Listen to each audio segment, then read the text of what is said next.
জায়েদের নামে গরুর নাম বললেন সমস্যা নেই। আর মাত্র কয়েকদিন পরেই কুরবানির ঈদ। এরই মধ্যে জমে উঠেছে পশু বিক্রির হাট। পশুর হাট কিংবা ফার্মগুলোতে ঢু মারলেই দেখা যাচ্ছে তারকাদের নামের সঙ্গে মিলিয়ে পশুর নামকরণ করা হয়েছে।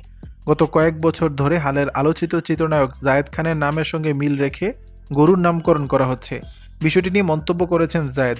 সংবাদ মাধ্যমকে তিনি বলেন, আমার নাম যখন চারদিকে ছড়িয়ে পড়ে আর সে নামকে কাজে লাগিয়ে যদি কেউ জীবনে ভালো কিছু করতে চায়, দুটো টাকা ইনকাম করতে চায়, লাভবান হয়, তাহলে করুক না, আমার এতে কোনো সমস্যা নেই।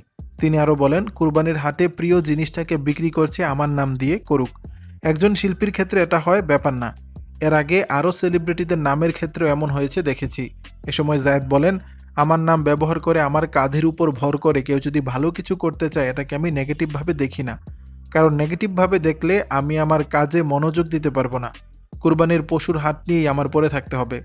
জায়েদ অভিনীত সর্বশেষ সোনার চর সিনেমা মুক্তি পায়। জাহিদ হাসান পরিচালিত এই সিনেমায় আরও অভিনয় করেছেন ওমর সানি, মৌসুমী, শহীদুজ্জামান সেলিম সহ আর অনেকে। দর্শক, বিষয়টি নিয়ে আপনাদের মতামত জানাবেন নিচের কমেন্ট বক্সে।